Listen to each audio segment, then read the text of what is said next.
Hello, everyone, and welcome to Tuesday morning. It's Stephen Whiteside here from the Uptrend.com. In the pre-market this morning, things are pretty positive. Stock index futures are up across the board. They're certainly not up enough to make up for yesterday's losses, but, the market's doing a little bargain hunting on Tuesday morning. That's certainly not going to change the overall direction of the market. Now, the VIX spiked yesterday, and the VXX closed the day up just under 40%. So congratulations if you were long the VXX or any of the VIX ETFs. Now, we came into yesterday short the market, long the bear ETF, so there's not a lot of trend changes from Monday's trading action. A lot of support was broken. If we were looking to see if the late May lows were going to hold for the S&P 500, well, that was broken yesterday. You're also going to see a lot of new gaps in the market, and of course, those could potentially act as resistance on the way back up. That's also true for the NASDAQ 100, breaking through those late May lows. There's the Russell 2000, small caps, micro caps, all hit hard yesterday. It was unfortunate. The market last time gave it some love as money came out of those big cap tech stocks. This time around, money is leaving the market and going into the bond market, and that's pretty obvious right now. Semiconductors made a new low, breaking down below the low from way back here. We often talk about the fact that the market rises slower than it falls. It falls, it rises as an escalator, falls as an elevator, and that's certainly what's happening right now. There's the financial sector, and we looked at the fact that there was putting in a double top up here. We certainly didn't know it was going to come down as aggressively as it did over the past couple of days, but that's just what happens, unfortunately. The energy sector broke down yesterday. We were looking for potential support at these lows, and that didn't hold. The Canadian market was closed yesterday, and so we are going to expect selling across the board in the Canadian market on Tuesday. And it's not just because of the U.S. market. Markets around the world were down over the past couple of days. So, unfortunately, the Canadian market's going to have to play catch-up.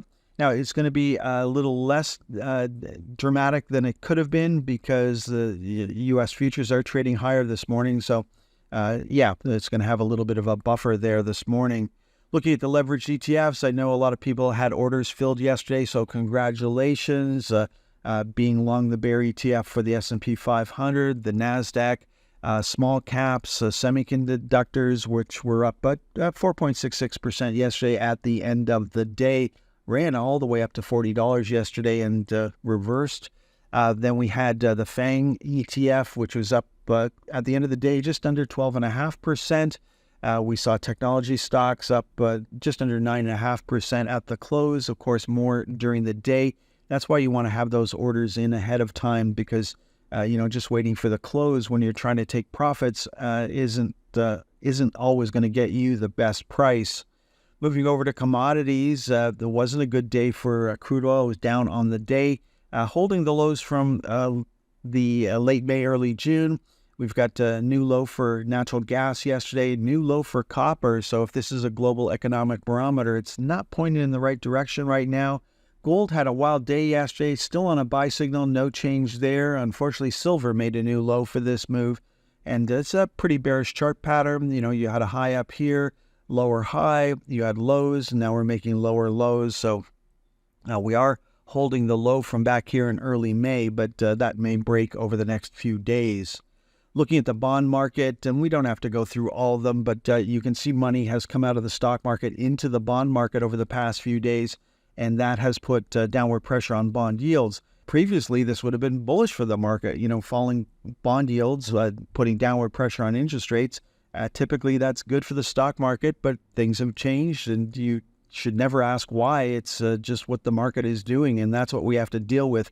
We don't have to deal with why something is happening. We just have to deal with the fact that it is happening.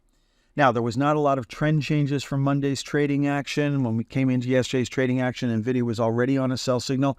Now, a lot of these big cap technology stocks clawed their way back from their intraday lows, and we saw a couple actually close higher on the day. There's a new low for Intel, no change in trend. Apple's one of those stocks that clawed their way back. Certainly didn't close positive on the day, and it's still trading below the lower channel line, and there's an open gap to get filled there. But yeah, a lot of people did some shopping late in the day yesterday. There's a new low for Ford, no change in trend there. And then again, there's Tesla coming down to the 180 level and then coming right back to the $200 level. So nice $20 move off the low. There's Amazon making a new low yesterday, and again, recovering a lot of the losses going into the close. New low yesterday for Palantir. Wow, all the way down. Hit our next price target of 21.88 and bounced. So if you were short Palantir and you had an order, it got filled at 21.88. Congratulations. There's Bank of America making a new low for this move on Monday. Advanced Micro Devices closed higher on the day after making a new low. So some love for that stock. We need a close above $148.56 on Tuesday to give us a buy signal. Of course, if that doesn't happen on Tuesday, then that upper channel line is going to continue to move lower daily. And SoFi making a new low for this move, again recovering going into the close. SoFi is a crappy stock to trade. I hate when people ask me about it. I would just tell you to totally ignore the stock and pretend it doesn't exist.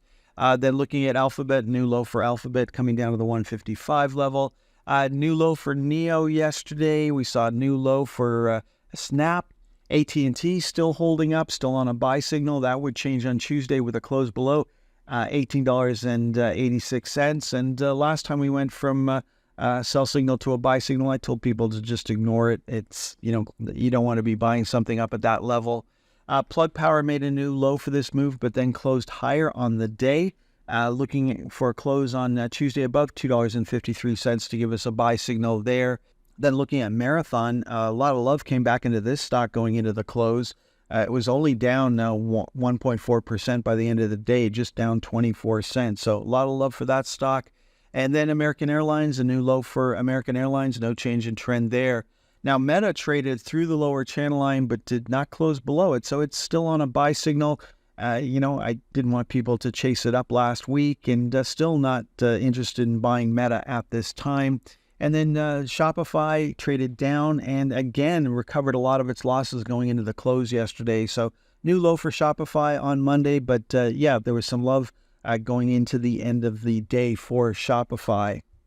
Okay, folks, that is all for this morning's presentation. Congratulations if you got some orders filled yesterday. No reason to go shopping for anything on Tuesday. Maybe the market wants to do a little shopping at the open today, but I'm not sure that's going to be the start of anything new. We'll just have to wait and see.